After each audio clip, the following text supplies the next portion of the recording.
All right, today we are diving into the world of Godfrey of Fontaines. Now, he was a major thinker at the University of Paris way back in the late 13th century.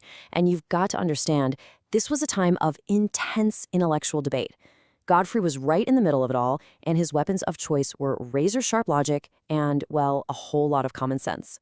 So when you think about medieval philosophy, you might be picturing, quiet monks hunched over books in some dusty old library. But the reality, especially in a place like Paris, was so much more exciting. It was more like an intellectual gladiator arena, a super competitive public stage for big ideas. So, what did one of these showdowns actually look like? Let's get into it. It all happened in this really unique public forum that Godfrey of Fontaines just completely dominated. And we're not talking about some quiet, closed-door seminar here. No, this was more like a high-stakes intellectual cage match. It was called the Quadli Battle Disputation. Okay, so twice a year, a master like Godfrey had to get up in front of a live audience and answer any question that anyone threw at him. From anyone. No script, no list of topics in advance. It was the ultimate test of your thinking, your ability to be quick on your feet in front of the toughest crowd you can imagine. Now, here's the kicker. Masters didn't have to do these. They were seen as incredibly difficult, a real trial by fire. But Godfrey, he chose to do 15 of them. This wasn't just some side gig for him. This was his main stage, his primary way of getting his ideas out there. I mean, that tells you everything you need to know about his confidence and his commitment to open public debate. So let's just place him in time for a second. Godfrey's studying in Paris in the 1270s, which was just a wild time for new ideas.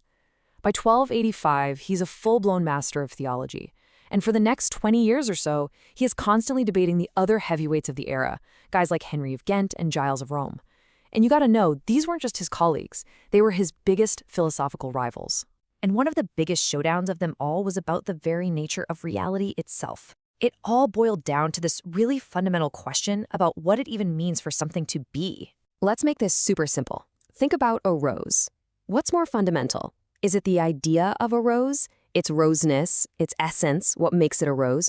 Or is it the fact that there is a specific physical rose that actually exists, right here, right now? This, in a nutshell, was the essence-existence debate. And believe me, in 13th century Paris, this was a huge intellectual battleground.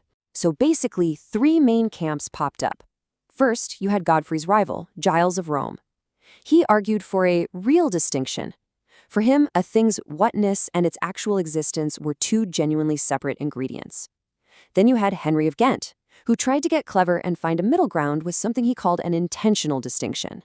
But then, in comes Godfrey, who just cuts through all that complexity with a simple conceptual distinction. And his position, summed up in this quote, is just, it's pure Godfrey. He said, whatever is understood of one is also understood of the other. He's basically saying, look, they're inseparable. You can't have one without the other.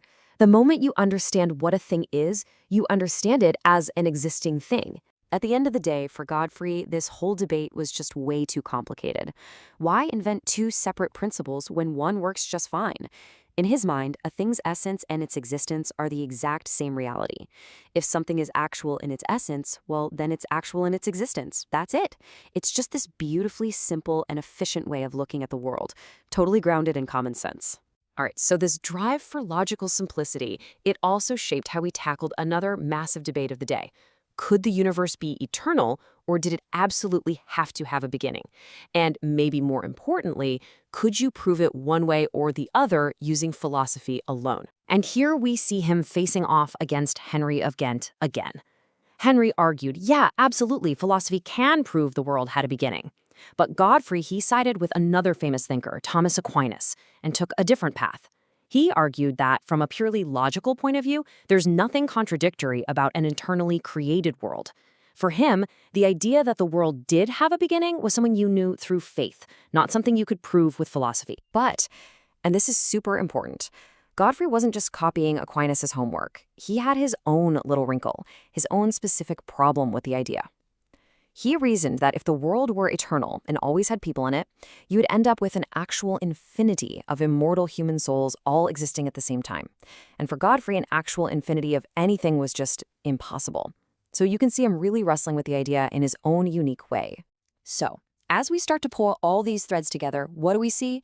We see a thinker who, time and time again, just cuts through all the complexity to find the most direct, the most logical explanation. So let's take a look at his philosophical toolkit. Godfrey's whole approach was built on a few core ideas that he used over and over. He leaned heavily on act and potency, this idea that things have the potential to be and the actuality of being to explain how things change. We've already seen how he argued that essence is existence, just clearing away all the extra stuff. He also pushed for the unicity of form, which basically means that any single thing, like a person, can only have one core defining principle to keep it whole. And finally, he believed the intellect moves the will, that our freedom is rooted in our mind's ability to figure out what's good, which then guides what we choose to do. His common sense way of thinking even explains how we know stuff. Let me walk you through it. So your senses see an object, let's say a glass of milk. Your mind makes a mental image of it. Godfrey says our agent intellect then works like a spotlight, shining on that image. And this light lets us separate the universal idea, like whiteness itself, from all the specific details of that one glass of milk. And boom, through this process of abstraction, we can understand universal ideas. So at the end of it all, we're left with Godfrey of Fontaines, the master of the public square, the philosopher of common sense. And his entire approach leaves us with a really interesting question for our own time. In a world that just feels overwhelmingly complex, what can we learn from a thinker whose entire life's work was about cutting through the noise to find the simplest, most elegant explanation for reality?